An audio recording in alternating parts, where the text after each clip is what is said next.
You are listening to KC Sports Network, the #1 podcast network for today's Kansas City sports fans. With former players from your favorite teams, informed perspectives, and former insiders, this is the place for you. KC Sports Network is proudly presented by Emprise Bank, your partner in possible. Welcome, everybody, to the Border War podcast on the Kansas City Sports Network. We're presented by 360 Vodka. My name is Jarrett Sutton. I'm joined, as always, by my partner, who's in the holiday spirit, as we can see with the Christmas tree in the background. He is Jeff Hawkins. Jeff, how you doing? Doing well. This is not my normal background. We're doing some work downstairs. We got some guys doing some work, so I had to switch it up. It's going to be a little noisy down there, so.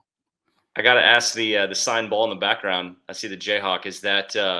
Is that from back in your day? Is that what ball is this? Yeah, that looks like 2015, 2016 team. Yeah. Nice. I don't know how it got in my hand somehow, but yeah. It's a bunch of these, yeah. Well, let's get started off Kansas getting a big win against Duke. Champions Classic. It's always like the kickstart to college basketball, but we're pushed out one additional week, so it's a little different for me, but good to see Kansas get a win, competitive game down the stretch. I thought it was a dogfight, really. It was both teams did not shoot the ball well, but these are those games, and here we are in November, and two blue blood teams going at it. Oh yeah. Both teams were competing and playing hard. There was cramping going on, so I liked what I saw. It got a little sloppy at times, but a good win for Kansas, a game I think we see the stars emerge with Grady Dick playing well, Jalen Wilson playing well, and DeJuan Harris really leading the charge for Kansas. Yeah, it was very early. It's very early in the season, so teams are going to change as they continue to improve throughout the season.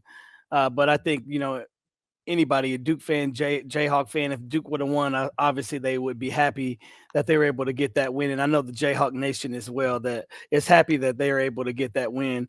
Whenever you can play Duke or play a blue blood school, especially early in the season, it's a good test just to kind of see where you are and where you need to make adjustments. But overall, I thought the Jayhawks performed really well. I think Jalen Wilson did a really great job just throughout the game with his consistency throughout the entire game. Really didn't hit as much late in the game. We all know Grady Dick kind of stole the show late in the game, but and DeJuan Harris just 10 assists, 6 points, just the way he dominates the game without doing it on the offensive end, putting the ball in the basket. I think that was just amazing to see how he continues to control the game and to have that small buzz of he's the best point guard in the nation. So it was just fun.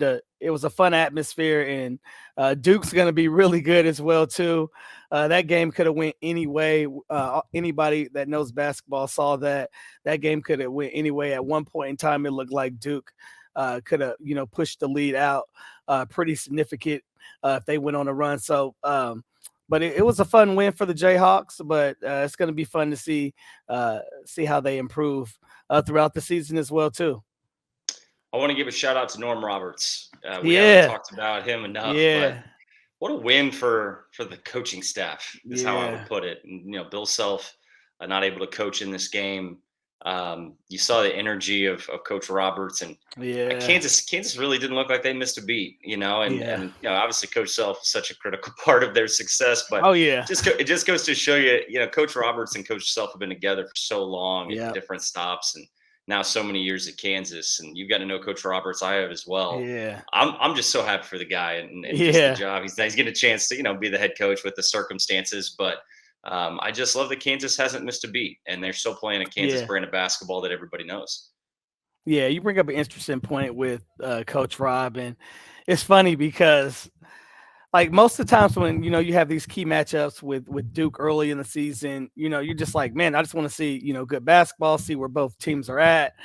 Obviously, you're a Jayhawk fan, you want them to win, but it doesn't mean anything. But for this game, I really wanted the Jayhawks to win the game. Just because Norm Stewart, Norm Roberts, excuse me, not Norm Stewart, that's you guys. Norm Roberts was able to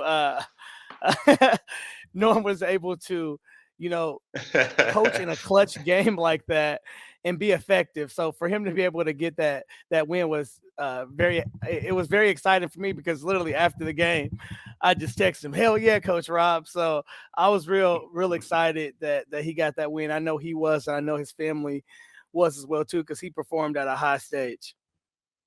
Let's talk about, just from a team standpoint, Kansas forced 18 turnovers. They had 13 blocks in the game, which I thought was a huge part of the game, especially early on. And look, Kansas was beat on the glass quite a bit. They were minus 11 on the glass, but they forced turnovers, they blocked shots, and really down the stretch they executed. That was pretty much the game right there. That final 4-minute period, even really under the 2-minute period, Kansas just closed the game. And I think that's a testament to the returners and that championship pedigree Kansas has. Yeah, and again, another great point. You mentioned the defensive end of things, protecting the rim. That's one of the things that the Jayhawks they've always had. You go back to the Embiid, the Udoka days.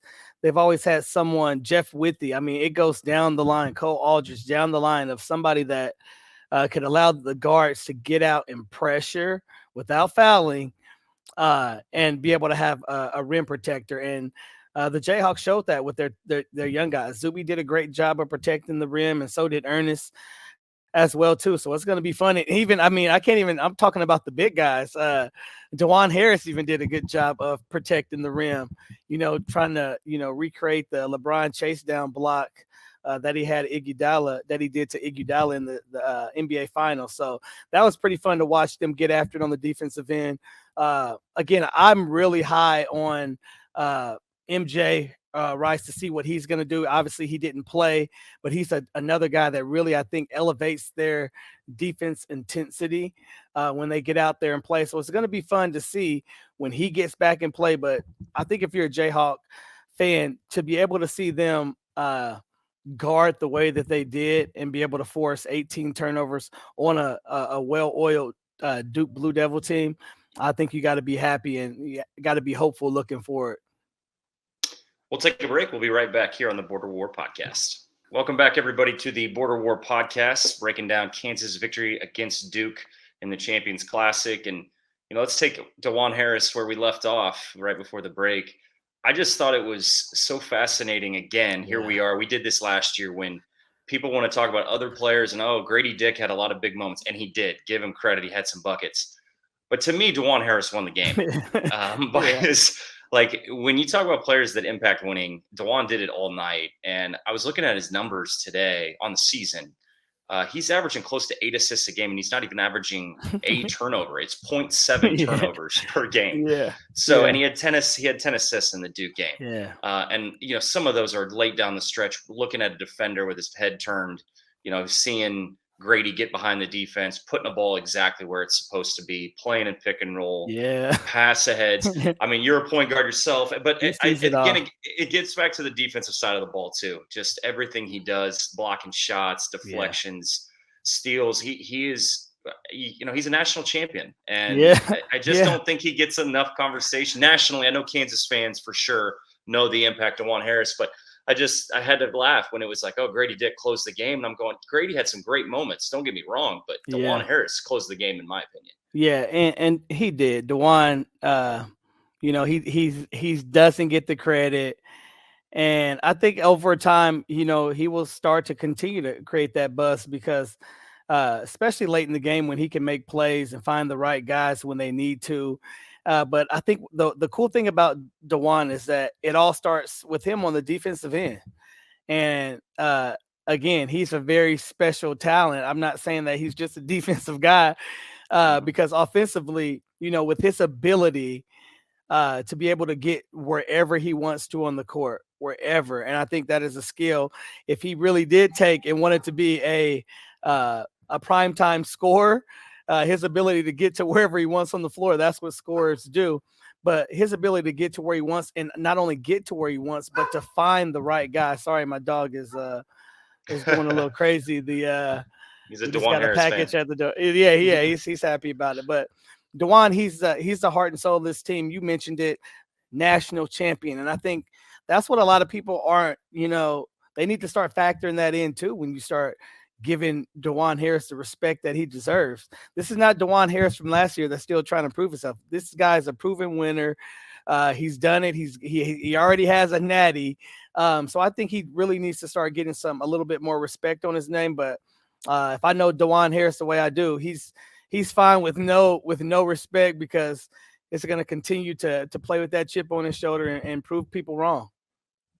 He had a big charge as well. I just think his natural IQ and his ability to have those instincts and anticipation and knowing where a guy's going to be and beating it. I mean, he just has all these little things that just always go unnoticed. And I just had even, the post game with Holly Rowe, you could tell, like, wait, I'm getting interviewed. It just kind of felt like a little bit like he's not used it's like, to that. Yeah, dude. Yeah, he doesn't want to be the guy. Interviewed. Yeah, I know. Exactly. He doesn't want to be the guy. He's like, hey, I want to, go to the locker room. So that was really funny to see him get interviewed. You could tell Jalen Wilson really wanted him. Only had 6 points. Why are you interviewing me? Jalen had 25. Exactly. Grady balled out at the end. Well, DeJuan, you were a key to those guys getting off. So Yep. I do want to highlight Jalen Wilson too, and just the year he's off to 21 or close to 22 a game, 10 rebounds a game, and also 4.5 assists per game. Yeah. He was 0 of 7 from 3, so the shot making was a little bit of a struggle. But I thought he battled through that to have a huge game and a huge night, and really was a catalyst in this game with 25 points and 11 rebounds. I mean, Kansas doesn't win this game without that production. He's playing with a lot of confidence, and you can tell, he came back for a reason, and he's taking this year very seriously, and he knows he's the guy, and he wants to be the guy. I just don't think he's shying away from this moment, and he didn't in one of the biggest games that you circle going into the year, which is the Champions Classic. It's Duke, and I just thought he battled all night long, and again, another big part of Kansas winning this game, but it's also going to be the guy that Kansas looks to in all these critical moments of games too. Just like DeJuan, Jalen's got to be this all year for Kansas. Yeah, he does. And, kudos to Jalen, because, if you know Coach Self, and, he's really big on guys that are able to turn negatives into positives and make the most of it. And that's what Jalen did, going back from last year to where he had to fight through some adversity, into now to where, he is, the sole leader of this team and the voice of the Jayhawks. And, to see him be able to accept that role and be able to shine in that role, it makes me proud to be a former Jayhawk. But it also just makes me proud to just be a fan of the Jayhawks, to be able to see a kid like this grow from when he had to fight through some adversity. But Jalen's a guy, man. He's taking it serious. I think he has something to prove, like you mentioned. Choosing to come back after you win a national championship, most guys like to leave because that's when they feel their name is really hot. And I think he's a very special player because he chose to come back, and he still feels like he has something to prove. And I think that he's showing that with his work ethic and his attention to detail when he gets in these games. He's almost a triple double. I think he's going to I feel like he's going to get 2 or 3 triple doubles this year. I was going to say, I could see it happening. He's been close and he's been flirting with it. He's got a chance. But I just, him playing a pick and roll and in the weave action, I mean, he made an incredible pass, because I think last year, he likes a right hand drive, the slot, but he found, I think it was Kevin McCullough he found in the corner, and he whipped the pass. I didn't think he could make that pass, and he one hand put it right in the shooting pocket. Like, those little things he's showing, and I think he's very confident showing that. So we're going to see more of this from Jalen Wilson. Grady Dick, different conversation because he's a freshman, but you look where he's at, averaging 16 a game right now, shooting close to 60%, 43 from 3, and 75 from the line. Really liked how he finished the game. Obviously, hit a big shot. Had the lob dunk, really had a great finish. I think too with Grady, he let the game come to him. He didn't force. I thought he thought he was aggressive when he needed to be aggressive, and defensively, I thought he was everywhere too. I mean, he might make a mistake here and there, even when knowing that Kansas was struggling on the glass. I felt like he did a great job of just trying to keep balls alive. Coming from outside of his area. Those little plays go a long way when you're a freshman. That was a good sign, I think, for Grady. And talk about a confidence to play that well against Duke. Say that last thing. I'm sorry, Jarrett. Talk about. Sorry, I was saying Grady, just the confidence booster that is of how well he played against Duke, making shots down the stretch. Really not just at the end of the game, but just throughout the game. I just didn't feel like he was forcing it. He just let the game come to him. Yeah, he did. And again, this is Grady's third game, and to be able to play a very high caliber game in Duke, to see how he manages that, and again, the kid plays with no fear. But just to see, he's going to grow, he's going to continue to grow throughout the season. I know there's a lot of Jayhawk fans that, Jalen shot 26 times in that Duke game, and Grady shot 11. So I know there were some KU fans saying, get Grady the ball, he got hot late, and they're like, why how come Grady didn't get his touches? So I think he still got 11. I mean, to be a freshman and to come in and know that you're going to be guaranteed 11 shots, I still think that's a pretty cool thing. But he's going to continue to grow. I think with Grady's capabilities, 11 shots. I mean, I think I would have been fine with him, getting maybe taking 15 in that game and being a little bit more aggressive, because he shot 6 for 11, so he was over 50%. So continue to see him be a little bit more aggressive, which he will get. He will continue to get confidence. This guy is starting to figure it out, and I think one of the things I love to see Grady get a little bit better at is rebounding and creating for others, which is going to open his game up. But this guy's young. He's going to continue to get better, and he is so fun to watch. He's fearless too. I don't see him backing down from anything. So it's a good night for Grady. Kevin McCullough had really good minutes as well. 12 and 6, had a couple blocks, had a steal, and a couple of assists. So veteran player doing his job. So Kansas turns the page. They get Southern Utah on Friday at Allen Fieldhouse.